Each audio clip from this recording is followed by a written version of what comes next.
yang PKH sama Rasra yang dapat yang 300.000, sedangkan yang tidak pernah dapat itu tidak dapat, Pak.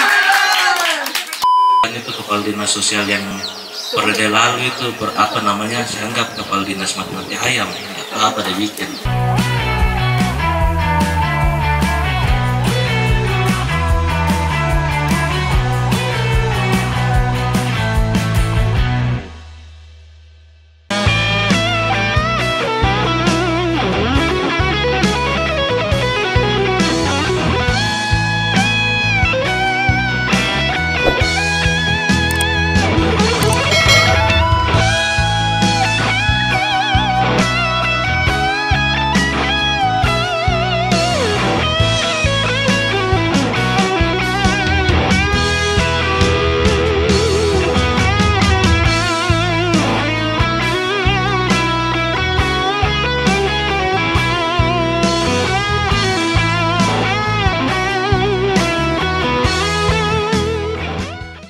Saya hadir kembali di sini untuk turun reses atas perintah undang-undang bahwa seluruh anggota DPRD terpilih harus turun kembali ke wilayahnya masing-masing untuk menyerap aspirasi warga di daerah pemilihannya.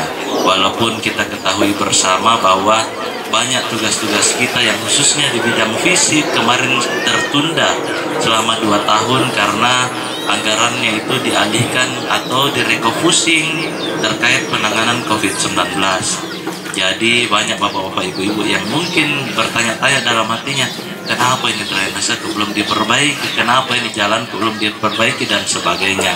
Itu jawabannya karena memang kemarin pemerintah Kota Makassar khususnya 2 tahun terakhir itu fokus untuk penanganan COVID-19.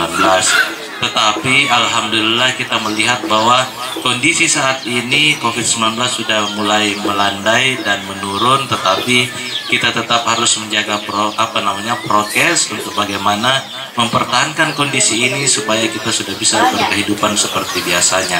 Karena kita sudah melihat bahwa dunia usaha sekarang alhamdulillah sudah tidak terlalu dibatasi dengan adanya COVID-19. Sehingga kalau kita bisa disiplin, maka kita sudah bisa memulai kehidupan seperti biasanya, tetapi dengan kegiatan yang baru atau kebiasaan yang baru, tetap memakai masker, jaga kebersihan dan lain-lain. Sehingga insya Allah mulai dari tahun ini anggaran kita sudah bisa dipos-pos sesuai dengan kebutuhan masyarakat di wilayahnya masing-masing, mulai dari perbaikan jalan, drainase dan lain-lain. Seharusnya itu sudah mulai kita bisa gas-gaskan di tahun ini, karena kita 2 tahun kemarin itu tertinggal sekali, Ki. Banyak masyarakat bilang, Pak Dewan, apa ini belum dikerja ini, itu dan ini. Dia bilang, iya, memang tidak bisa karena seluruh Indonesia itu direfocusing anggaran-anggaran fisiknya untuk menghadapi COVID-19 kemarin. Mungkin itu sedikit pengantar dari saya. Besar harapan bahwa karena ini khusus untuk keluarga besar Parantambung, mungkin ada di wilayah tak masing-masing yang mau diusulkan untuk perbaikan dan lain-lain, kita sampaikan di sini karena insya Allah di tahun ini tidak ada lagi pengalihan anggaran, sehingga saya tidak menjanji, tapi saya upayakan itu akan saya kawal baik-baik sedemikian rupa untuk bagaimana bisa dieksekusi secepat mungkin. Mungkin itu dari saya. Kalau yang malu-malu bertanya atau malu-malu melaporkan, silahkan ditulis saja, karena sudah ada map di hadapan tak masing-masing. Di dalamnya ada notulensi rapat. Nanti setelah kegiatan reses ini akan dikumpulkan kembali oleh panitia untuk bagaimana kami tindak lanjuti ke depannya. Itu dari saya. Selanjutnya saya serahkan kembali ke Kak Latif untuk memandu kegiatan ini. Terima kasih. Waalaikumsalam warahmatullahi wabarakatuh. Nama saya Hayati, Pak. Kebetulan kader Posyandu. Dan saya tanyakan, kan sama ini saya Posyandu di depan sini, Pak. Tapi karena bangunannya sudah tidak bisa dipakai, kita pindah di kontainer depan pinggir jalan. Sedangkan pinggir jalan, Pak, banyak anak-anak, ditakutkan nanti ada lalu-lalu begitu, Pak. Kalau bisa ada bantuannya sedikit untuk Posyandu perbaikan begitu. Terus kedua, Pak, ini masalah minyak goreng. Masa Pak yang PKH sama Rasra yang dapat yang 300.000, sedangkan yang tidak pernah dapat itu tidak dapat, Pak. Pokoknya itu yang dapat itu Pak, yang tidak pernah menerima bantuan sama sekali. Ya cuma itu Pak yang saya mau tanyakan. Makasih. Nah, jadi begini, saya selalu berpesan kepada seluruh warga yang ada di dapilku bahwa saya berharap pada saat musrembang paksa Ki Lurata untuk undang itu anggota DPR di wilayah tak. Kenapa? Karena biar Ki 1 juta kali lakukan musrembang, kalau tidak dikawal baik-baik itu apa yang menjadi kebutuhan di wilayah tak masing-masing, yakin dan percaya dicoret nanti di tingkat kota. Sehingga saya berharap bahwa musrembang di tahun-tahun berikutnya harus kita undang Kak, supaya saya bisa mengetahui apa yang paling urgensi di Parantambung. Itu saya janji akan perjuangkan supaya anggarannya tidak dicoret di tingkat kota, apalagi khususnya di Parantambung. Tetapi nanti saya akan komunikasi dengan Pak Lurah untuk bagaimana caranya supaya bisa dicarikan alokasi dana untuk renovasi Posyandu. Mungkin tidak bisa dalam waktu dekat karena memang anggaran itu di pemerintah tidak disulap, tetapi melalui perencanaan, kemudian di perencanaan nanti itu baru kita godok untuk masuk dalam anggaran pekerjaan kita upayakan secepatnya. Adapun nanti kalaupun itu bersifat bantuan pribadi, nanti akan dikoordinir oleh Kakak Latif, nanti kita melihat seperti apa yang kita bisa lakukan. Tetapi saya berharap bahwa kegiatan-kegiatan musrembang ke depannya harus kita undang Kak, supaya apa yang menjadi prioritas di Parantambung ini insya Allah saya bisa kawal di di anggaran untuk tahun-tahun berikutnya.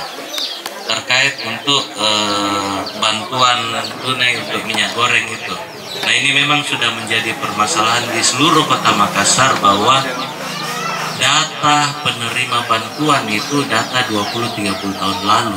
Banyaknya orang mati, banyaknya orang yang tidak berhak untuk mendapatkan tapi mendapatkan dan lain-lain. Sehingga kemarin kami sudah berkoordinasi langsung dengan Kepala Dinas Sosial yang baru, karena mohon maaf saya bilang itu Kepala Dinas Sosial yang periode lalu itu saya anggap Kepala Dinas mati-mati ayam atau apa dia bikin. Sehingga kita berharap bahwa Kepala Dinas yang ada saat ini itu bisa berbuat yang lebih baik untuk masyarakat di Kota Makassar. Kami meminta bahwa seluruh penerima bantuan sosial itu harus dilabel rumahnya. Kenapa?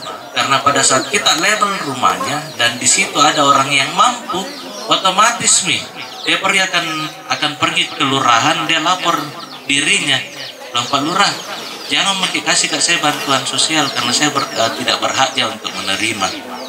Sehingga seluruh bantuan sosial di Kota Makassar itu harusnya tidak kurang atau harusnya tepat sasaran karena jumlahnya harusnya banyak. Tetapi kadang juga karena sistem pendataannya masih pakai pendataan yang 23 tahun lalu, akhirnya tidak tepat sasaran. Ada satu orang mendapatkan 3 bantuan. Dia Tommy dapat PKH, dia Tommy dapat Raskin, dia Tommy lagi dapat bantuan tunai, dia Tommy lagi dapat bantuan minyak goreng.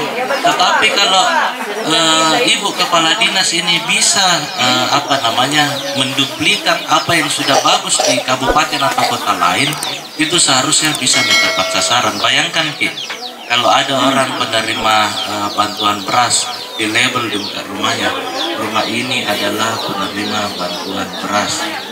Nah kalau ada mobilnya atau dia mampu, pasti dia pergi cat sendiri, jangan daftar ke saya saya orang mampu Nah itu harusnya kan bisa pindah ke tempat lain. Sehingga kita berharap bahwa semoga di tahun ini sudah mulai banyak perbaikan-perbaikan ke arah yang lebih positif, sehingga ke depannya khususnya persoalan bantuan ini bisa tepat sasaran dan tidak double. Kita berdoa karena kami sudah banyak berkoordinasi dengan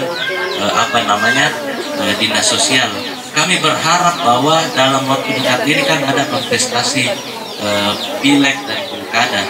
Nah kita ini selalu bertanya kenapa itu pemerintah kalau pendataan kepentingan pilcaleg atau pilwali atau pilgub selalu ada anggarannya. Tapi kalau pendataan untuk masyarakat miskin banyak sekali alasannya. Tapi kita berharap bahwa ikutkan nih pada yang kalau memang tidak ada anggaran khusus di situ, ikutkan nih pada saat pendataan pendataan pemilih, diikutkan di situ pendataan untuk masyarakat penerima bantuan sosial, tetapi melibatkan RT RW setempat. Kenapa? Karena yang paling tahu siapa yang berhak untuk menerima bantuan itu adalah RT dan RW di wilayahnya, tetapi tetap melalui rekomendasi dari atau persetujuan dari Pak Lurah. Jadi kita berharap seperti itu. Mungkin itu. Terima kasih.